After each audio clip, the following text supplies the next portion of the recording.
দুপুর 11:30 বাজে, আর আমি বেরিয়ে যাচ্ছি আমার মেয়ের স্কুলে। কেন আজ ফুল ডে স্কুল হবে, যেহেতু ওখানেই লাঞ্চ ওকে করতে হবে। তাই লাঞ্চটা যেহেতু আজ অনেক দিন গরমের ছুটি ছিল, আমাদের সাথেই খাওয়া দাওয়া করতো। তাই ফার্স্ট ডেটা ভাবলাম ওকে খাবারটা খাইয়ে দিয়েই আসি। চলুন আমি ওকে খাইয়ে দিয়ে আসছি, আর আপনারাও আমার সাথে। আজ বাকি প্রায় 45 দিনের মতো স্কুল ছুটি দিয়েছিল, তাই অনেক বাচ্চারই কিন্তু অসুবিধা হয় এতে। কেননা ওই কটা দিন সব সময় ঘরে থাকার ফলে তাদের অভ্যাসটা চেঞ্জ হয়ে। এই রাস্তা দিয়ে যাওয়ার পথে কিন্তু কনকা দুর্গা মন্দির পড়ে, যেটা হচ্ছে 51তম সতীপীঠের মধ্যে একটি সতীপীঠ। আমি ছুটিতে যাবো বলে কিন্তু যাওয়ার হয়ে উঠল না, তাই ভাবছি একদিন যাব, তখন আপনাদেরও অবশ্যই শেয়ার করব।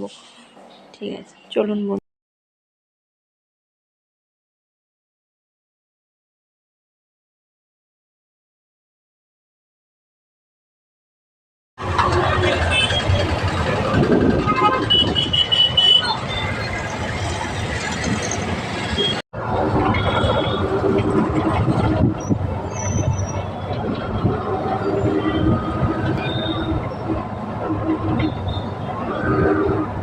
চলুন, মেয়ের স্কুলে পৌঁছে গেছি।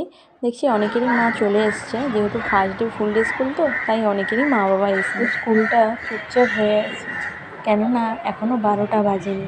12টা বাজলে ওদের লাঞ্চ টাইম শুরু হয়, তখন কিন্তু পুরো মাঠ আর ওই যে হলগুলো দেখা যাচ্ছে না। আমি শ্রেয়াকে খাইয়ে দিয়ে বাড়ির পথে রওনা দিলাম, তখন চলো চারিদিকে স্টুডেন্টে ভরে যায়। চলুন আমি শ্রেয়াকে খাইয়ে দিয়ে বাড়ির পথে রওনা দিলাম। আজ সবাই ভালো থাকবেন, সুস্থ থাকবেন।